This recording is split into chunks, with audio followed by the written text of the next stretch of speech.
Audio book वांग्मय 35 समस्त विश्व को भारत के अजस्त्र अनुदान। चैप्टर 1 पार्ट 8 सांस्कृतिक पुनरुत्थान युग की परम आवश्यकता।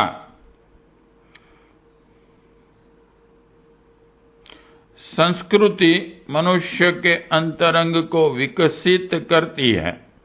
सभ्यता बहिरंग जीवन को संवारती है।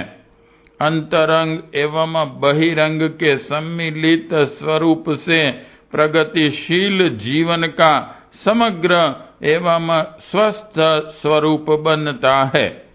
व्यक्ति एवं समाज के उत्थान पतन में इन दोनों की समन्वित भूमिका होती है। संस्कृति मनुष्य की प्रकृति का निर्माण करती है, विचार एवं चिंतन को आधार देती हैं।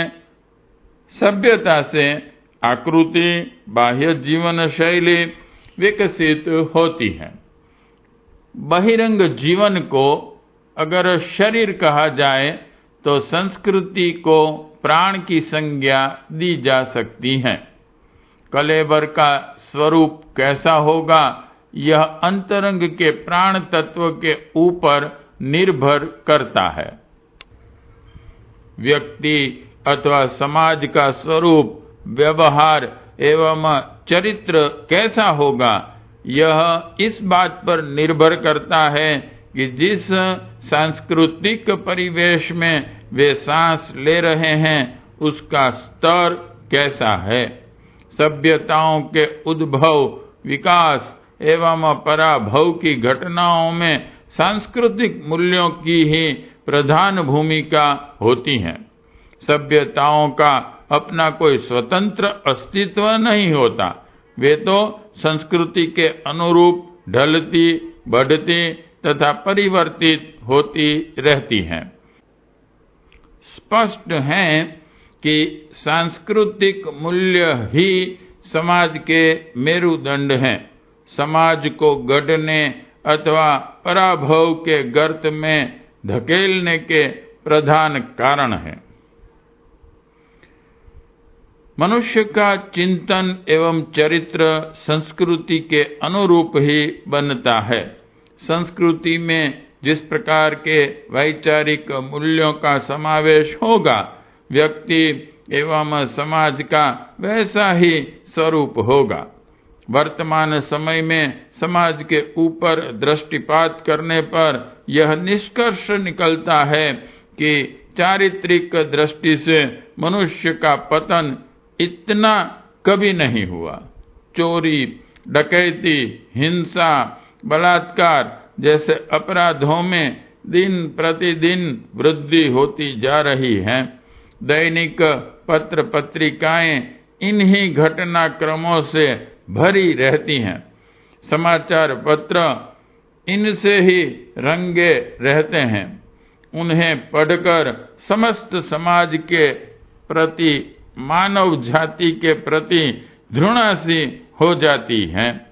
हर विचारशील, आदर्श एवं सिद्धांत निष्ठ के मन में आक्रोश उभरता है, पर मात्र आक्रोश से, घृणा करने से समाधान नहीं निकल सकता। उसके लिए समस्याओं की जड़ में प्रविष्ट होकर कारण एवं निवारण ढूंढने होंगे जो मनुष्य को अधपतन की ओर अभिप्रेरित करते हैं। प्रशासकीय स्तर के अनेकानेक प्रयासों की असफलता सामने है। यह समस्या एक राष्ट्र की न होकर विश्वव्यापी है। कानून की कठोर दंड व्यवस्था भी रोकथाम करने में अपनी असफलता व्यक्त कर रही है। पुलिस की सुरक्षा व्यवस्था अपनी असमर्थता का रोना रो रही है। बाह्य उपचार को रोकथाम की यह व्यवस्था तभी तक कारगर सिद्ध हो रही है जब तक कि अपराधी पुलिस के शिकंजे में कठधरे के शेर के समान आबद्ध हैं। उससे बाहर निकलते ही नरभक्षी शेर जैसे और भी आक्रामक रुख अपना लेता है, उसी प्रकार अपराधी और भी जागरूक होकर अपराध कृत्य में वृद्धि करता है। बढ़ती हुई आग एवं छूत के रोग के समान नैतिक पतन का रोग समाज में बढ़ता ही जा रहा है। वर्तमान सभ्यता का यही स्वरूप है जो समाज के सांस्कृतिक अवमूल्यन का नैतिक एवं वैचारिक पराभव का बोध कराता है। गहराई से विचार करने पर पता लगता है कि समस्याएं व्यवहार की न होकर मूलतः संस्कृति की विचारों एवं चिंतन की हैं। अतः एवं बाह्य प्रकट होने वाले अनैतिक आचरणों में सुधार करने के लिए वैचारिक एवं सांस्कृतिक स्तर पर ही प्रयास करने होंगे। बुद्धि के विकास के साथ साथ विचारों की सामर्थ्य का महत्व बढ़ा है। साथ ही वैचारिक साधन स्रोतों का भी विस्तार हुआ है। कभी सभ्यता अविकसित थी, साधनों का अभाव था, पर मानवीय आस्था प्रबल होने के कारण समाज के प्रेरणा स्रोत ऋषि अपने श्रेष्ठ विचारों से समाज को दिशा देते थे। ऋषि परंपरा विलुप्त हुई। समाज आस्थावान कम, बुद्धिमान अधिक बना। फलतः वैचारिक अनुदानों के केंद्र बिंदु ने करवट ली। उसका स्वरूप भी बदला। त्याग, बलिदान, सेवा, परमार्थ, करुणा, दया, उदारता, चरित्र, निष्ठा से भरी आदर्श निष्ठ संस्कृति का स्थान उपभोग की संस्कृति ने लिया। बुद्धि ने नीति के स्थान पर अनीति को प्रोत्साहन दिया। वैचारिक अनुदान देने वाले विकसित साधनों ने भी बुद्धि की हाँ में हाँ मिलाई। सबने एक स्वर से भौतिकवाद को, प्रत्यक्षवाद को महत्व दिया। चिंतन और चरित्र को उदार एवं उदात्त बनाने वाली परोक्ष किंतु महत्वपूर्ण आध्यात्मिक विचारधारा की उपेक्षा हुई। फलतः उपभोग की भौतिक संस्कृति ही समाज का आदर्श बन गई। समाज के मेरुदंड कहे जाने वाले विचारक, कलाकार, साहित्यकार, वैज्ञानिक, राजनेता सभी ने एक स्वर से समर्थन दिया। चारित्रिक उत्थान की सैद्धांतिक बातें तो की गई, पर व्यवहारिक स्तर पर रचनात्मक कार्यक्रमों में इस महती आवश्यकता को स्थान न मिल सका। फलस्वरूप समाजोत्थान के लिए मेरुदंड कही जाने वाली आदर्शों एवं सिद्धांतों से युक्त विचारधारा, जिसे पुरातन भाषा में आध्यात्मिक और आधुनिक भाषा में नैतिक सिद्धांत कहा जा सकता है, उपेक्षित बनी रही, व्यावहारिक जीवन में न उतर सकी। सिद्धांत एवं व्यवहार में एक रूपता का अभाव ही चारित्रिक एवं नैतिक संकट का कारण बना। समस्याओं की गढ़ बनी भौतिकवादी संस्कृति ने सामाजिक एवं नैतिक मूल्यों को बुरी तरह रौंदा है। अब आवश्यकता पड़ी है कि इस स्थिति में आमूलचूल परिवर्तन किया जाए। ऐसी संस्कृति का विकास करना, प्रसार करना आवश्यक है जिसमें उदार एवं उदात्त विचारधारा का समावेश हो, जो पदार्थ को नई चेतना की महत्व दें, जो वस्तुओं का उपयोग तो सोचें पर उपभोग को तिरस्कृत करें। इसके लिए कई स्तर पर प्रयास करने होंगे। वर्तमान वैचारिक प्रवाह को ही उलटना होगा। विश्वव्यापी नैतिक संकटों की वर्तमान स्थिति को देखते हुए अब आवश्यकता आ पड़ी है कि विचार एवं चिंतन शक्ति को नैतिक पुनरुत्थान में नियोजित किया जाए। यह कार्य आध्यात्मिक मूल्यों की प्रतिष्ठापना से ही संभव होगा। वर्तमान मानवीय चिंतन का ढर्रा है, जैसे भी बने अधिकाधिक उपार्जन उपभोग करो। स्पष्ट है, यह नीति, अनीति, अपराध एवं अवांछनीयता को ही प्रोत्साहन देती हैं। प्रकारांतर से यह कहा जाए कि वर्तमान अनेक अपराधों में योगदान भौतिकवादी संस्कृति का है, तो यह अत्युक्ति नहीं होगी। अंतरंग को विकसित करने वाली, चिंतन एवं चरित्र को उदार एवं उदात्त बनाने वाली अध्यात्म संस्कृति को ही विकसित करना होगा, जिसके लिए प्रत्येक विचारशील जो वर्तमान नैतिक पराभव को देखकर दुखित हैं का योगदान होना आवश्यक है।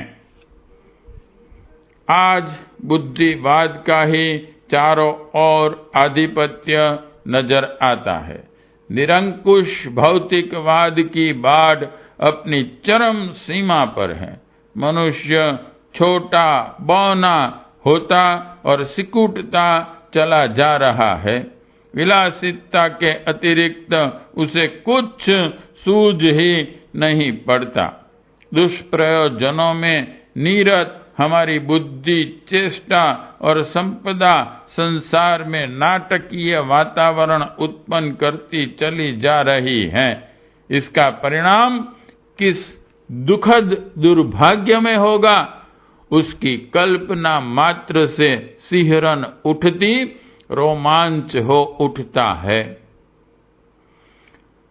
जीवन और मृत्यु के निर्णायक चौराहे पर खड़ी मनुष्य जाति अपनी मनमर्जी करती रहे और हम मूक दर्शक बने देखते रहें, यह उचित नहीं लगता।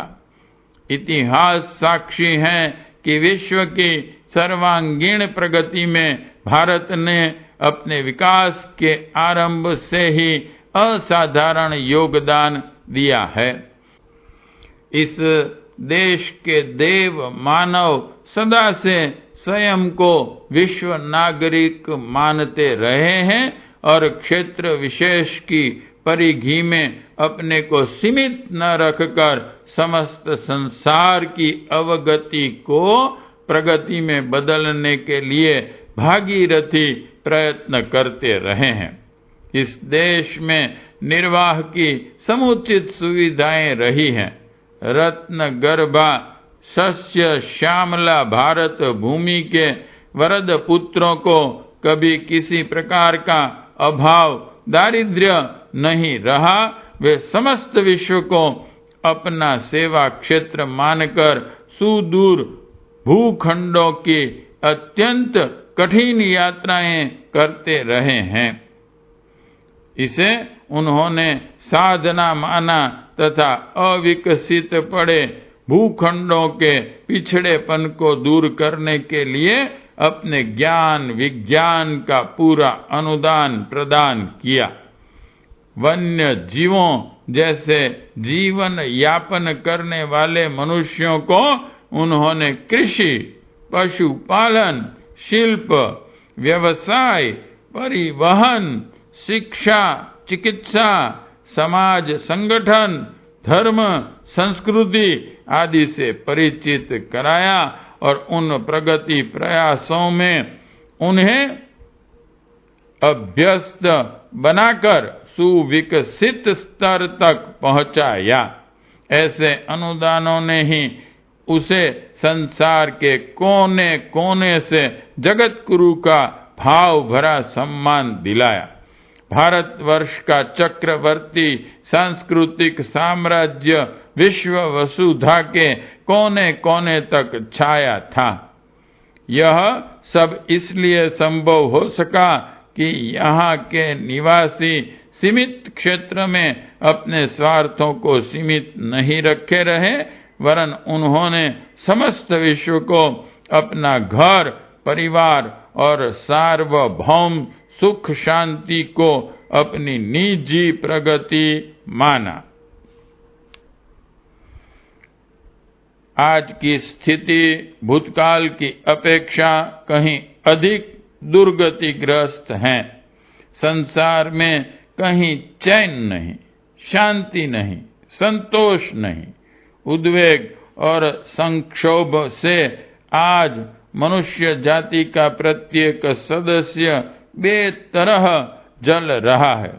यदि आज हमारा चिंतन पूर्व की तरह परिष्कृत रहा होता तो निसंदेह इस धरती पर स्वर्ग से कहीं अधिक संपन्नता और प्रसन्नता बिखरी पड़ी होती, किंतु हुआ उल्टा ही।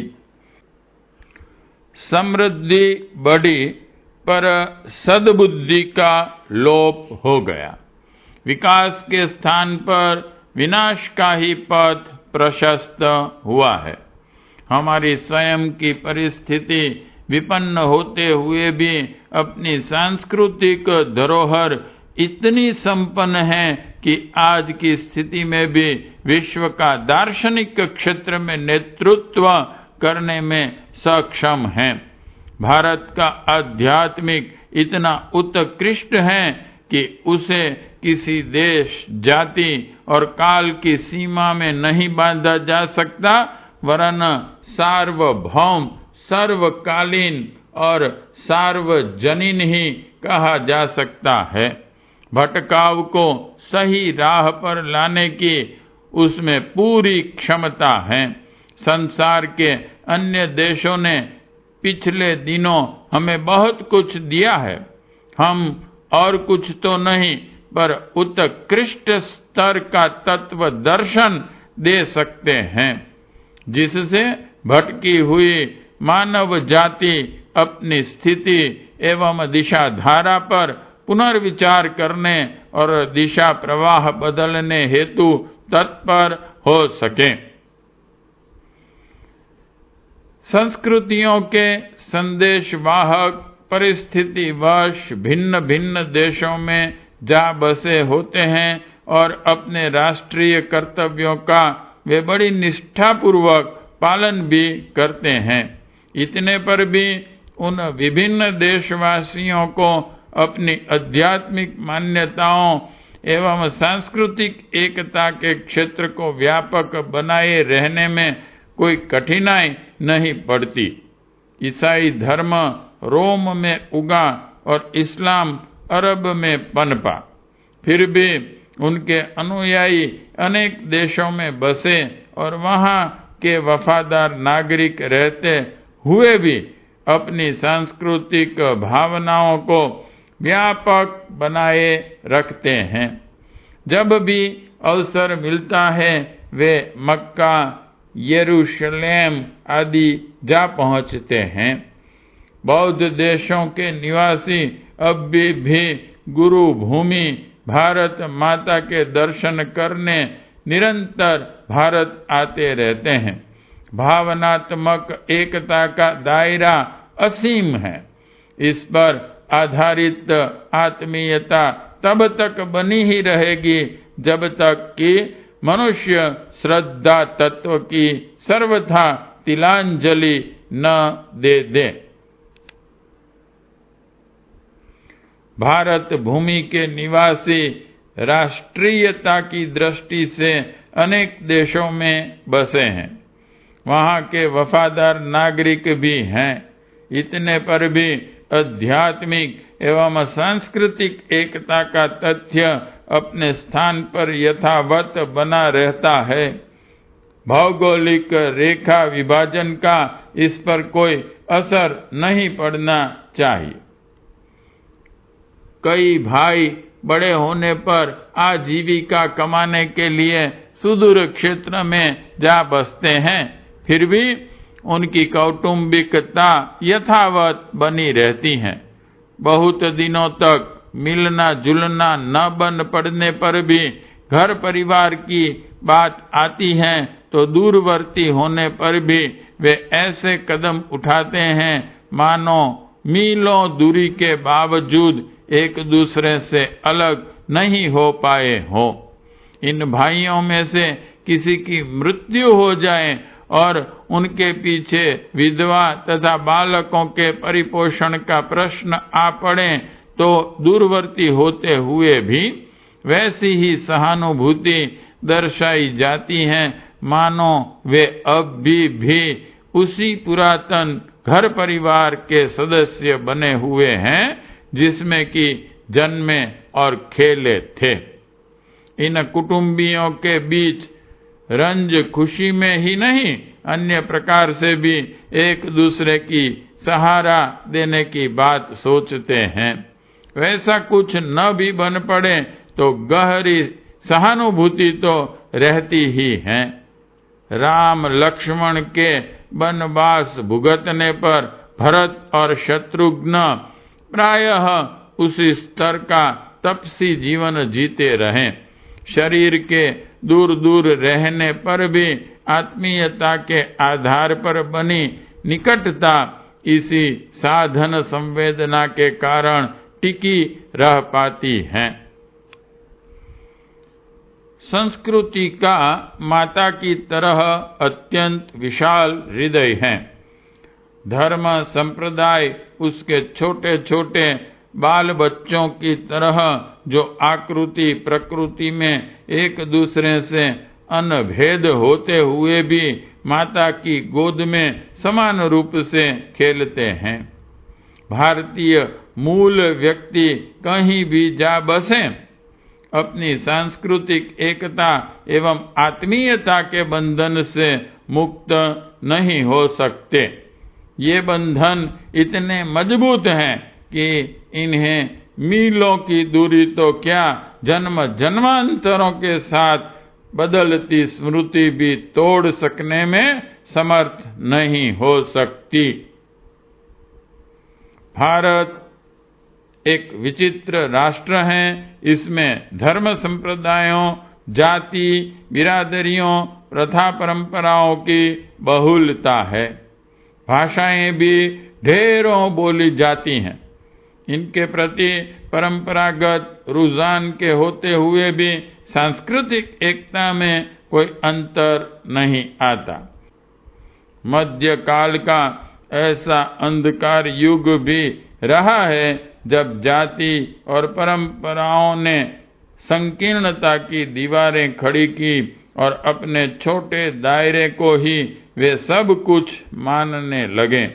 इन्हीं दिनों जाति विद्वेष एवं सांप्रदायिक विग्रह भी पनपे थे, किंतु एक ही धर्म संस्कृति के लोग मात्र प्रांत, भाषा, संप्रदाय, प्रथा, प्रचलन जैसे छोटे कारणों को लेकर एक दूसरे से पृथक अनुभव करें, असहयोग दिखाएं तो इसे दुर्भाग्यपूर्ण ही कहा जा सकता है। आज वैसी बात नहीं रही। आज की विवेकशीलता उदार दृष्टिकोण अपनाती चली जा रही है। इसी कारण देव संस्कृति के अनुयायी जाति, बिरादरी, भाषा, प्रांत जैसे छोटे घेरों को तोड़कर एक महान संस्कृति के अनुयायी कहने और कहाने में गर्व अनुभव करने लगे हैं। जिस प्रकार एकता का यह भाव देश भर में बढ़ा है, उसी प्रकार प्रवासी बंधुओं में भी यह भावना विकसित हुई है। अब हर विवेकवान की मान्यता यह बनी चली है कि देव संस्कृति के उत्तराधिकारी होने की मान्यता भारतीय मूल के सभी विचारशीलों को एकता व आत्मीयता के सूत्र में बांधे रहने, परस्पर पारिवारिकता बनाए रखने के लिए पर्याप्त सामर्थ्यवान हैं।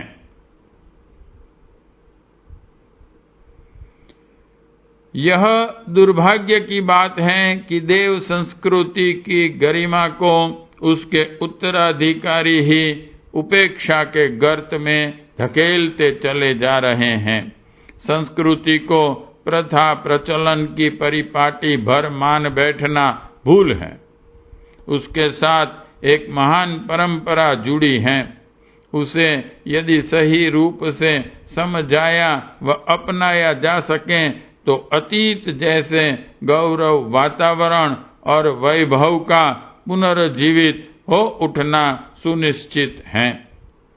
भारत भूमि के मूल निवासी देव संस्कृति के अनुयायी प्रवासियों को यह आवश्यकता अनुभव करना चाहिए कि मध्यकालीन कुरीतियों, अंधविश्वासों एवं धर्म के इस क्षेत्र में घुस पड़ी अनेकानेक विकृतियों को बुहारने के पश्चात जो शाश्वत और सत्य बच जाता है, उसे न केवल मान्यता देने का वरन जन जन को अवगत कराने तथा व्यवहार में उतारने का भाव भरा प्रयास किया जाए। प्रवासी बंधुओं को भिन्न परिस्थितियों में, भिन्न वातावरण में एवं भिन्न प्रकार के व्यक्तियों के बीच निर्वाह करना पड़ता है। स्वाभाविक है कि बहुसंख्यक लोगों का दबाव अल्पसंख्यकों पर आ पड़ता है। इन दिनों भारतीय संस्कृति की अवहेलना इसके अनुयायियों द्वारा ही किए जाने के कारण विदेशों में इनका पक्ष और भी अधिक कमजोर पड़ा है। स्थिरता एवं प्रोत्साहन का आधार न मिलने व सामने ईसाईयत जैसे प्रचलनों का दबाव पड़ने से गाड़ी उसी पटरी पर घूमने लगती है।